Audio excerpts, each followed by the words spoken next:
CPM-ന്റെ ഏറ്റവും ശക്തി കേന്ദ്രങ്ങളായ 3 ജില്ലകൾ കേരളത്തിലുള്ളത്. ഒന്ന് കണ്ണൂരാണ്, സംശയമില്ല. രണ്ടാമത് പാലക്കാടാണ്. മൂന്നാമത് ആലപ്പുഴയാണ്. ഞാൻ അതിൻ്റെ ക്രമത്തിൽ പറയുന്നൊന്നുമില്ല. 3 സ്ഥലവും ഇടതുപക്ഷ കോട്ടകൾ എന്ന് തന്നെ അറിയപ്പെടുന്ന സ്ഥലങ്ങളാണ്. ഇതിൽ ആലപ്പുഴയിൽ വലിയ തോതിലുള്ള ഭൂമി കുലുക്കങ്ങൾ ഉണ്ടായിക്കൊണ്ടിരിക്കുന്നു എന്നാണ് നമ്മൾ മനസ്സിലാക്കുന്നത്. കുട്ടനാട്ടിൽ കുറേ പ്രശ്നങ്ങളുണ്ട്. കഴിഞ്ഞ തദ്ദേശ തെരഞ്ഞെടുപ്പിൽ തന്നെ കുട്ടനാട്ടിൽ കുറേ പ്രശ്നങ്ങളുണ്ടായി.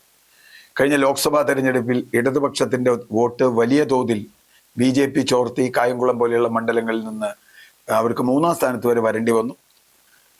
ഇപ്പോൾ അതിനെല്ലാം പുറമെയാണ് ഒരുപക്ഷെ കേരളത്തിൽ ജീവിച്ചിരിക്കുന്ന അഴിമതിയില്ലാത്ത ഒരു CPM നേതാവ് എന്ന് നമുക്ക് പറയണമെങ്കിൽ ഉറപ്പായി പറയാവുന്ന മികച്ച ഒരു മന്ത്രിയായിരുന്ന PWD വകുപ്പിൽ നിന്നുകൊണ്ട് പോലും ഒരു അഴിമതി ആരോപണവും കേൾപ്പിക്കാത്ത G. സുധാകരൻ എന്ന് പറയുന്ന പഴയ കോമ്രേഡ്, ഒരു രക്തസാക്ഷി G.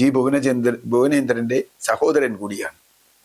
അടിയന്തരാവസ്ഥ കാലത്ത് ജയിലിൽ കിടന്നിട്ടുള്ള ആളാണ്. നിരവധി സമരങ്ങളിൽ പങ്കെടുത്തിട്ടുള്ള ആളാണ്. ഒരു കാലത്ത് VS അച്യുതാനന്ദനും പിണറായി വിജയനും തമ്മിലുള്ള തർക്കത്തിൽ പിണറായിയുടെ ലെഫ്റ്റനൻ്റായി നിന്ന ആളാണ്. പിണറായിക്ക് വേണ്ടി അങ്ങേയറ്റം വാദിച്ച അച്യുതാനന്ദനെതിരെ അത്ര ശക്തമായി ആഞ്ഞടിച്ച ആളാണ്. ശബരിമലയിൽ തന്ത്രി, ഇപ്പോൾ ഈ പ്രശ്നമൊക്കെ ഉണ്ടാകുന്നതിന് മുമ്പ് തന്നെ തന്ത്രിയുടെ പ്രത്യേക അധികാരങ്ങളെയൊക്കെ ചോദ്യം ചെയ്യാൻ അദ്ദേഹം തയ്യാറായിട്ടുള്ളതാണ്. കാരണം അതൊരു ഇന്നത്തെ ഒരു വ്യവസ്ഥയ്ക്ക് ശരിയല്ല എന്നുള്ളതുകൊണ്ട്. ഏതായാലും G. സുധാകരൻ വട്ടം ഉടക്കി നിൽക്കുകയാണ്.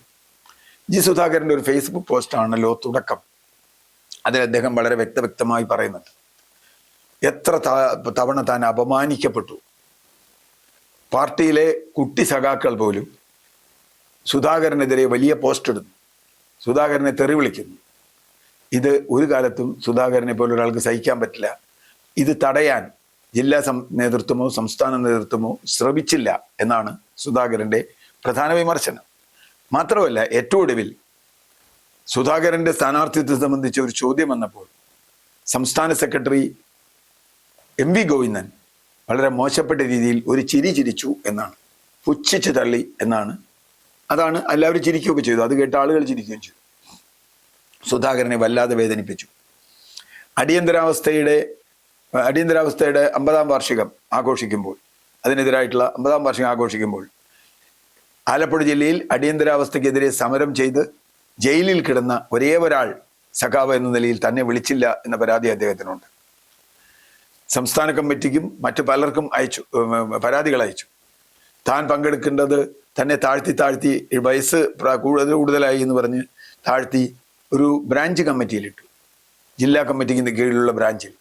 അതിലദ്ദേഹം എല്ലാത്തിലും പങ്കെടുത്തു. പക്ഷെ ആ ബ്രാഞ്ചിൻ്റെ സ്ഥിതി എന്താണെന്ന് ജില്ലാ സെക്രട്ടറി നേരിട്ട് നോക്കുന്ന ബ്രാഞ്ചിൽ പോലും ജില്ലാ സെക്രട്ടറി പരിഗണിച്ചില്ല. ഇദ്ദേഹം തൻ്റെ അംഗത്വം പുതുക്കുന്നില്ല എന്ന് തീരുമാനിച്ചു. അതുകൊണ്ട് ലെവി അടച്ചില്ല. പുതുക്കുന്നില്ല എന്ന് തീരുമാനിച്ചിട്ടും ജില്ലാ സെക്രട്ടറി ചെയ്തില്ല.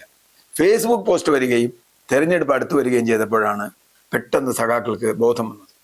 അങ്ങനെ കൂട്ടത്തോടെ സഖാക്കൾ ഇദ്ദേഹത്തെ കാണാൻ പോകുന്നു, സംസാരിക്കുന്നു. സുധാകരൻ മഹാനാണ്, MA ബേബി അടക്കം പാർട്ടി ജനറൽ സെക്രട്ടറി അടക്കം സുധാകരനെ പുകഴ്ത്തുന്നു. CS സുജാത സുധാകരനെ വീട്ടിൽ പോയി കാണുന്നു. അങ്ങനെ പല കലാപരിപാടികൾ അവിടെ നടക്കുന്നു. പക്ഷേ സുധാകരൻ അയയുന്നില്ല. അദ്ദേഹം വാതിലടച്ചു. അദ്ദേഹം ഇനി എന്താ ചെയ്യാന്നുള്ളത് പറഞ്ഞിട്ടില്ല. ഞാൻ കമ്മ്യൂണിസ്റ്റുകാരനായിരിക്കും എന്ന് പറഞ്ഞിട്ടുണ്ട്. മറ്റൊരു പാർട്ടിയിൽ എന്താ ചേരില്ല എന്ന് പറഞ്ഞിട്ടുണ്ട്. അതൊക്കെ ശരി. പക്ഷെ എങ്കിൽ പോലും സഖാക്കളുടെ ചങ്കിടിപ്പ് മാറിയിട്ടില്ല. കാരണം അമ്പലപ്പുഴ മണ്ഡലത്തിൽ സുധാകരൻ സ്വതന്ത്ര സ്ഥാനാർത്ഥിയാവും എന്നൊരു റൂമർ, ഒരു കേട്ടുകേൾവി മാത്രമാണ്, അന്തരീക്ഷത്തിലുണ്ട്. അങ്ങനെ വന്നാൽ അത് സുധാകരൻ അവിടെ സ്ഥാനാർത്ഥിയാവുന്നത് മാത്രമല്ല പ്രശ്നം. പാർട്ടിയിൽ പല സ്ഥലങ്ങളിൽ, ഇപ്പോൾ കണ്ണൂരായാലും പാലക്കാടായാലും പലതരത്തിലുള്ള അസംതൃപ്തി നമ്മൾ കാണുന്നുണ്ട്. പാർട്ടിയിൽ പല സ്ഥലവും രാജിവെക്കുന്നു, വിട്ടുപോകുന്നു ഒക്കെ ചെയ്യുന്നുണ്ട്. ആ സംതൃപ്തി ആലപ്പുഴയിൽ അത് പ്രതിഫലിച്ചാൽ 3-ാം പിണറായി സർക്കാർ എന്ന മോഹം അതോടുകൂടി അസ്തമിക്കും. അതില്ലാതാക്കണമെങ്കിൽ സുധാകരനെ കൂടെ കൊണ്ടുവരണം. സുധാകരൻ ചുരുങ്ങിയത് ശത്രുപക്ഷത്തല്ലാതെ എങ്കിലും നിർത്തണം. അപ്പോൾ അതിന് ഏറ്റവും കൂടുതൽ ആളുകൾ പ്രതീക്ഷിച്ചത് ഈ കഴിഞ്ഞ ദിവസം ആലപ്പുഴ ജില്ലയിൽ മുഖ്യമന്ത്രിക്ക് പരിപാടിയുണ്ട്. കുട്ടനാട്ടിലേക്ക് പോകാൻ വേണ്ടി അദ്ദേഹം ഹെലിപാഡ് വന്നിറങ്ങി, ഒരു പോളിടെക്നിക്കിൻ്റെ. ആ ഹെലിപാഡിൽ വളരെ അടുത്താണ്, 2 കിലോമീറ്റർ ഒന്നുമില്ല സുധാകരൻ്റെ വീട്. എല്ലാവരും പ്രതീക്ഷിച്ചത് ഇദ്ദേഹം കുട്ടനാട്ടിലേക്ക് പോകുന്ന വഴിയോ തിരിച്ചു വരുന്ന വഴിയോ സുധാകരനെ ഒന്ന് കയറി കാണും, അങ്ങനെ കണ്ട് അത് അവസാനിപ്പിക്കും, തർക്കം അവസാനിപ്പിക്കും, സുധാകരൻ പാർട്ടി ഫോൾഡിലേക്ക് വരും എന്നാണ് മുഖ്യമന്ത്രി പ്രതീക്ഷിച്ചത്. മുഖ്യമന്ത്രി ചെയ്യുമെന്നാണ് പ്രതീക്ഷിച്ചത്. പക്ഷെ മുഖ്യമന്ത്രി സുധാകരൻ അവിടെയുള്ള കാര്യം പോലും പരിഗണിക്കാതെ അദ്ദേഹം പോയി, തിരിച്ചു വന്നു. അദ്ദേഹത്തിൻ്റെ വഴിക്ക് പോയി. പെരുമ്പളം പാലം ഉദ്ഘാടനത്തിനും കുട്ടനാട്ടിലൊക്കെ പോയി. അത് കഴിഞ്ഞ് വേറെ പരിപാടിക്കൊക്കെ പോയി. അപ്പോൾ തീർച്ചയായിട്ടും ഇത് സുധാകരനോടുള്ള വലിയ അവഗണനയായി അദ്ദേഹം കാണുന്നുണ്ട്. അത് എങ്ങനെ പ്രതിഫലിക്കും എന്ന് ഇപ്പോൾ പറയാൻ പറ്റില്ല. കാരണം അത് വലിയ തോതിലുള്ള സംഘർഷം CPM-നകത്ത് ഉണ്ടാക്കും. CPM അണികൾ ഇപ്പോൾ തന്നെ പലർക്കും അസംതൃപ്തരാണ്. അവരുടെ അസംതൃപ്തി കാണിക്കാനുള്ളൊരു റാലിയിങ് പോയിന്റായി ആലപ്പുഴയിൽ സുധാകരൻ വരുമോ എന്നതാണ് പ്രധാനപ്പെട്ട ചോദ്യം. അങ്ങനെ വന്നാൽ അത് CPM-ന് കുഴപ്പമാണ് എന്നറിയാം. ഇതിൻ്റെ ഒറ്റ കാര്യം ഇതിലുള്ളത്, CPM-ന് ഇന്നൊരു സംഘടനാ രീതി ഇല്ലാതായിരിക്കുന്നു എന്നുള്ളത്.